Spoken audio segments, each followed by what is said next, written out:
All right, St. Louis. Time to go to school, St. Louis. You know, it's unfortunate, St. Louis. It's unfortunate that we, unfortunately, are on a train that's literally traveling out of control. Just imagine a train that has no brakes and has no steering.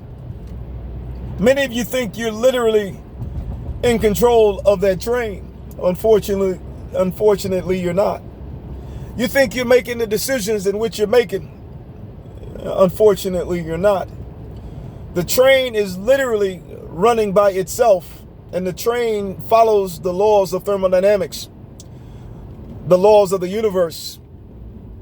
Those are the laws in which the train follows. Unfortunately, from the beginning of creation, we've been following those laws, and those laws have become truth.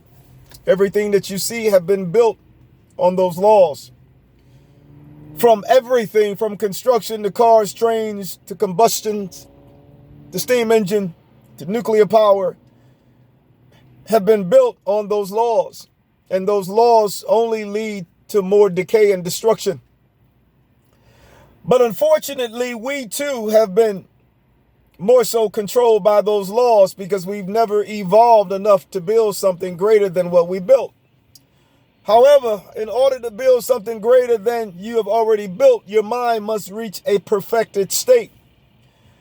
And it has to go so deep because there's so many orders of magnitudes in which you are being controlled, you can't see beyond the prison in which you live. Unfortunately, religion, from Christianity to Muslim to Buddhism to Hinduism and all the isms, have been a part of the system in which the laws of thermodynamics is traveling. Unfortunately, you can't see beyond it because there is a life expectancy. So as a result, you have not the power to know there's more to know. We unfortunately are in trouble. We built this country. We built the world.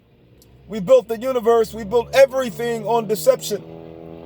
And the reason we built it on deception is because the mind had not evolved. And yes, the mind is actually serving gods that are not gods, deities. But yet the mind don't realize that the molecular subatomic level, the mind has the ability to fuse beyond all heat and friction. And as a result, it will cause everything from time to stop. Time is not an illusion. Time is death.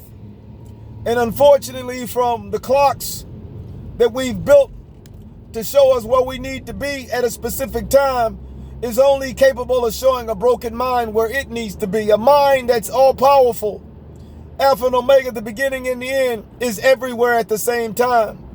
In other words, we're talking about past, present, and future. And the reason I'm saying this, trying to get you to understand, is because all is in your mind.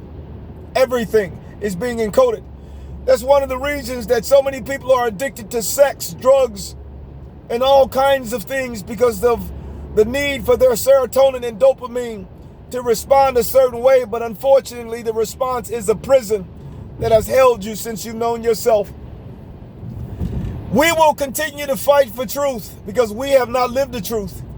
Once you reach a level of mind beyond space and time, you will have the power in which not one devil in hell or darkness or information or data can grip your soul. You, unfortunately, have been following deception. It's no different than taking ice and placing it all inside of an oven.